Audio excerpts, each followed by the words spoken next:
తెలంగాణ రాష్ట్ర ప్రజలకు కాంగ్రెస్ ప్రభుత్వం ఒక పెద్ద షాక్ ఇచ్చారు.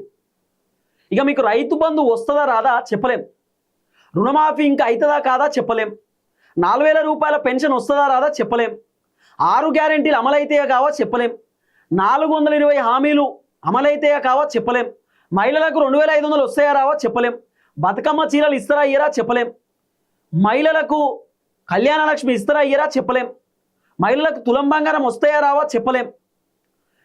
ఒక విషయం చెప్పాలంటే ఏది చెప్పలేం. కాంగ్రెస్ ప్రభుత్వంలో ఏది చెప్పనీకి లేదు. మరి మహిళలకు ఇవ్వాల్సిన బెనిఫిట్స్ ప్రభుత్వం ఇస్తుందా చెప్పలేం, నిరుద్యోగులకు 2 లక్షల ఉద్యోగాలు ఇస్తారా ఇయ్యరా చెప్పలేం, నిరుద్యోగులకు నిరుద్యోగ భృతి ఇస్తారా ఇయ్యరా చెప్పలేం, రైతులకు రైతు బంధు, రుణమాఫీ, పంట బోనస్, కౌలు రైతులకు పైసలు, యూరియా బత్తాలు, రైతులకు సబ్సిడీలు ఇస్తారా ఇయ్యరా చెప్పలేం. నేను మొత్తం వీడియోలో చెప్పలేమని ఎందుకు చెప్తున్నా తెలుసా? ఎందుకంటే ప్రభుత్వమే చెప్పలేకపోతున్నారు కాబట్టి, ప్రభుత్వమే ఆగమైతురు, ప్రభుత్వం దగ్గర సమాధానం లేదు, ప్రభుత్వమే ఏం చెప్పలేమంటున్నారు.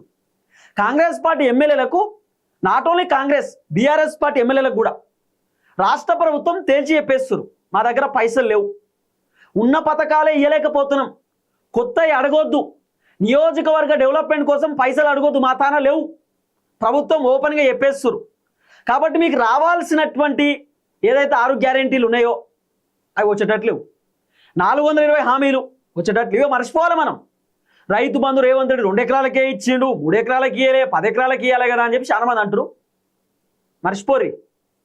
ఎందుకంటే రాష్ట్ర ప్రభుత్వం ఆల్మోస్ట్ దివాలా తీసినట్టే కనబడుతున్నది. రేవంత్ రెడ్డి అసెంబ్లీలో చెప్పిండు, రేవంత్ రెడ్డి ప్రెస్ మీట్లలో చెప్పిండు, సభలలో చెప్పిండు, మీటింగ్లలో చెప్పిండు, ఢిల్లీలో కూడా చెప్పిండు రేవంత్ అన్న. తెలంగాణ దివాలా తీసింది, ఆగమైపోయింది, చిన్నాభిన్నం అయిపోయింది, ఆర్థిక పరిస్థితులు బాగాలేవు, ప్రభుత్వ ఉద్యోగులకు జీతాలు ఇవ్వనీకే నా తాన పైసలు లేవు, ఇంకా రైతు బంధుకు పైసలు ఎడికెళ్ళి తేవాలి, పెన్షన్లకు పైసలు ఎడికెళ్ళి తేవాలి. రేవంత్ రెడ్డి డైలాగులు వచ్చిండు, అప్పుల కోసం పోతే చెప్పులు ఎత్తుకుపోతారేమో అన్నాడు చూస్తుర్రు, అపాయింట్మెంట్ ఎవడు ఇత్తలేడు, అసలు నన్ను ఎవడు పట్టించుకుంటలేడు అనేటటువంటి టైప్లో రేవంత్ అన్న మాట్లాడిండు. రేవంత్ అన్న తేవాల్సినటువంటి అప్పులు మస్తుగా తెచ్చిండు. రేవంత్ రెడ్డి ముఖ్యమంత్రి అయిన కాంచెల్లి దాదాపు 3.5 లక్షల కోట్ల రూపాయలు అప్పు చేసిండు. మరి 3.5 లక్షల కోట్ల రూపాయల అప్పుల రేవంత్ రెడ్డి దేనికి ఖర్చు పెట్టిండు ఏం కాదు అనేది తెలియదు. ఏమనంటే కేసీఆర్ బాగా అప్పుల కుప్ప చేసిండు కాబట్టి వడ్డీలు కట్టినాం, 3 లక్షల కోట్ల అప్పులకు వడ్డీలు కట్టిరా రేవంత్ రెడ్డి. కేసీఆర్ సరే 7 లక్షల కోట్ల రూపాయలు అప్పు చేసింది అనుకుందాం 10 సంవత్సరాల పరిపాలనలో. ఆ 7 లక్షల కోట్ల రూపాయల అప్పు ఈ 2.5 సంవత్సరాలలో 3 లక్షల కోట్లు అయిందా అప్పు?